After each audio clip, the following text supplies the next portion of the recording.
Hi everyone, welcome back to VeloCore, and I am going to take you through a mobility workout in 10 minutes for cyclists today. This is going to have some great moves and stretches in it that are going to help to improve your mobility and up your performance on the bike, keeping you hopefully injury free. Let's get going.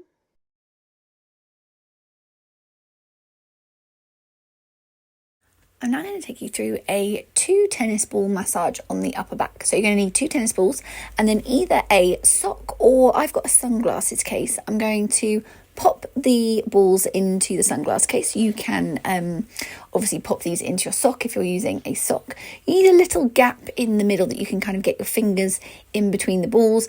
This is where you're going to put your spine. You're then going to come to laying down on your back with your knees bent.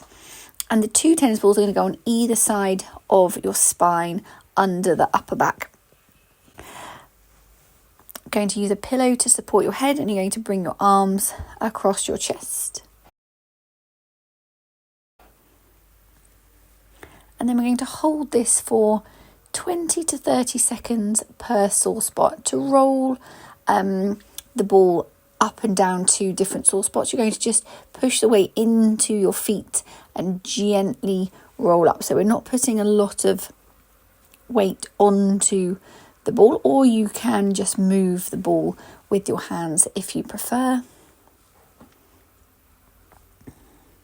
This is going to help to regenerate the muscles in the upper back and release tension in this area and help to prepare the thoracic spine for stretching and strengthening exercises that are to come.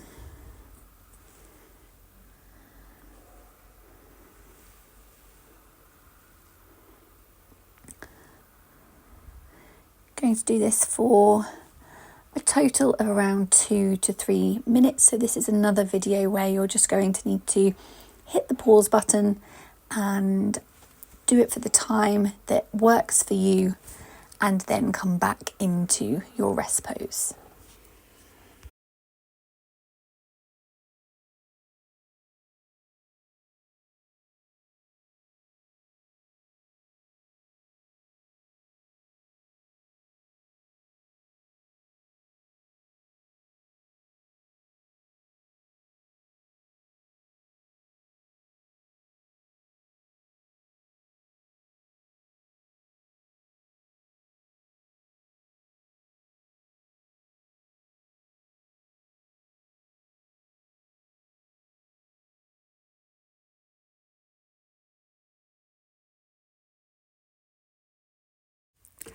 This is one of my favourite rotational mobility exercises for your spine. We're going to do book. So we're going to come down onto the mat, making sure your hip and shoulder are in a line and that your head stays in line with the rest of your spine. So you're going to need a cushion under that head. Arms come out parallel. And we're going to stretch that top arm forward and then reach it up so your hand is in line with your shoulder. And then the rotation is coming through your mid-spine. So think about your rib cage moving, gently bringing that arm back behind you, making sure your hips stay stacked one on top of the other. We're going to hold that at the back for an inhale. And then exhale, gently bring that arm up so your hand is in line with the sky. And then gently bring that arm back to the front, fighting gravity as you bring that arm back.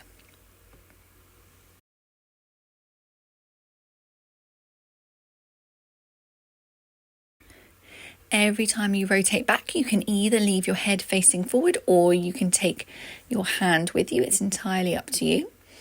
As you come back, remember you're rotating through that mid-spine until your hand is in line with your shoulder, and then you're gently closing that arm down.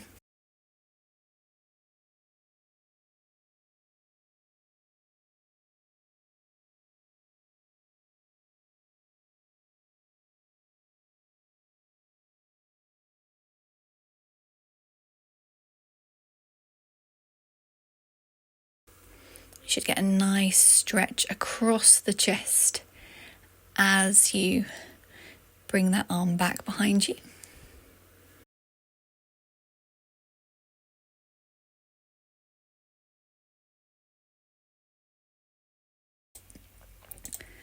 And then once we've finished our set, we're going to roll over onto the other side, making sure your hip and shoulder are in line. And again, stretching that arm forward, reaching up to the sky, and then letting that spine rotate backwards. So you coming from your rib cage, nice opening chest stretch, keeping your hips stacked one on top of the other. And then again, using your spinal mobility to bring that arm back to facing the ceiling, and then slow controlled movement of the hand back to our starting location.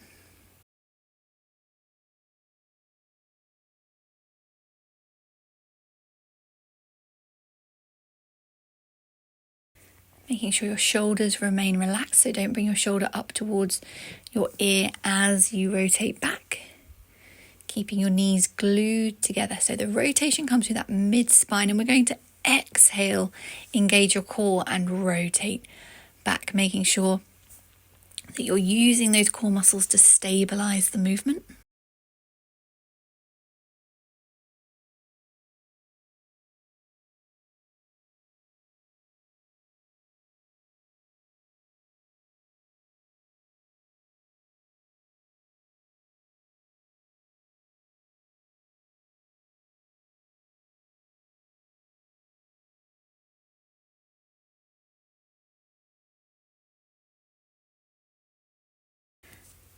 And once you've finished your set, coming up into your rest pose.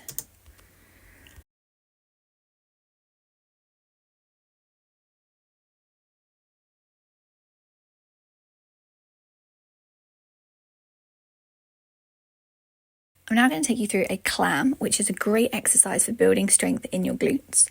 So what we're going to do is we're going to use the band for this. If you don't feel like you're ready for the band, then just do it without the band. If you are using the band, you're going to tie it a hand's width away from your knee joint, and we're tying it in a bow, not in a knot. You're then going to come down onto the mat, making sure that your hip and shoulder are in alignment and your head is in line with the rest of your spine. Going to really squeeze those heels together so you can feel that activation in the side of your glutes, and we're going to push into the band and lift that top knee up, maintaining your core muscles, so making sure that you're pulling your hip bones together, ribs down towards your hips.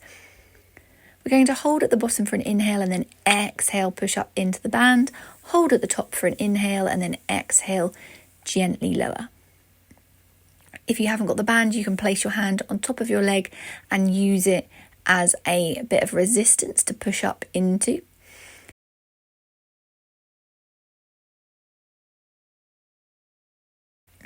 As you bring that leg back down, I want you to imagine you've got a big spring between your knees. You're going to really push that spring, feel that work in the inside of your legs.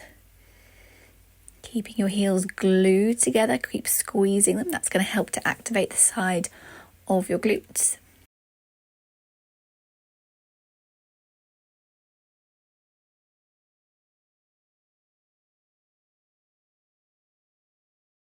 Going to roll over and do the other side now. So same setup, hip, shoulder and head in alignment, pushing up into that band, holding at the top for an inhale and then exhale, squeezing that big spring, bringing that knee back down, keeping that pressure between your heels so that you can really feel that engagement in the side of your glutes.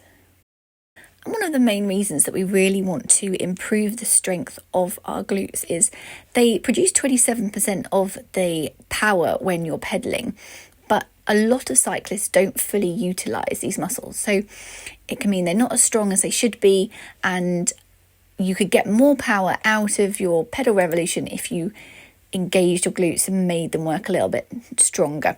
So we are going to help to build some glute power with our clam exercise and other various exercises throughout this program. And once you're finished, we're just going to come back up to our rest pose.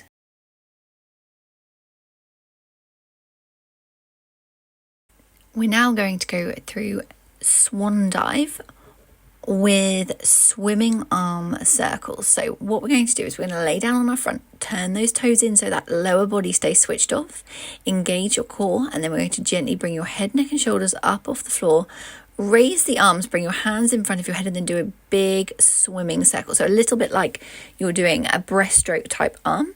Going to do up to 2 of those, hold, and then gently release back to the mat.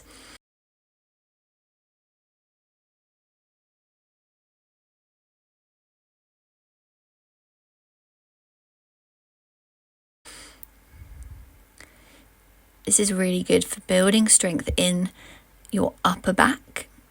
Keeping your head in line with the rest of your spine. Make sure you're not lifting your head. If you can see what's in front of you, you're looking in the wrong direction. You should be looking down at the mat.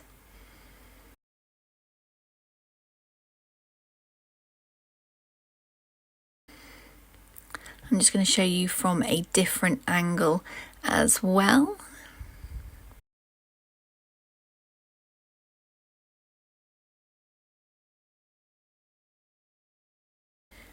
So you can see from here that my head stays in line with the rest of my spine. My arms stretch out in front of me, keeping my chest lifted off the mat, slow controlled back to the mat. So you're using that upper body to generate the movement off the floor, not pushing your belly into the mat or squeezing your glutes together.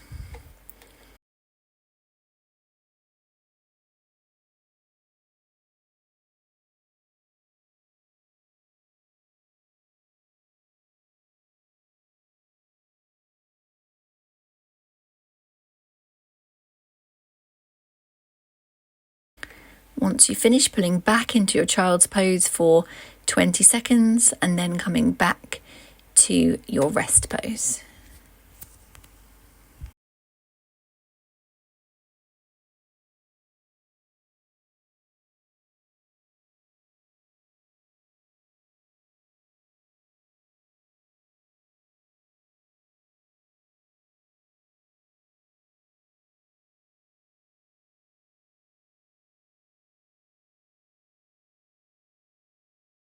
Hip mobility is important for cyclists because it allows for efficient pedal strokes and greater power output, which enhances overall cycling performance. Additionally, good hip mobility helps prevent injuries by distributing forces evenly and reducing strain on adjacent joints and muscles. I'm now going to take you through a really nice hip mobility exercise. So you're going to need a thicker mat for this one, and I suggest you try and make sure your knees land on the mat. We're going to bring those feet out so they're hip distance apart, hands are behind you slightly, and we're just going to gently rock to start with from side to side. You can hold it for longer at each side if you're getting a nice stretch through the side of your leg. If you've got your hands on the floor, that's fine.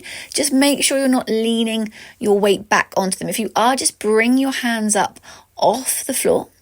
And then we're just going to go into stretching out and pulling ourselves up onto our knee. So you're going to push your weight forward and onto that knee. So you can see why from the video you want to have your knees on something soft like the mat.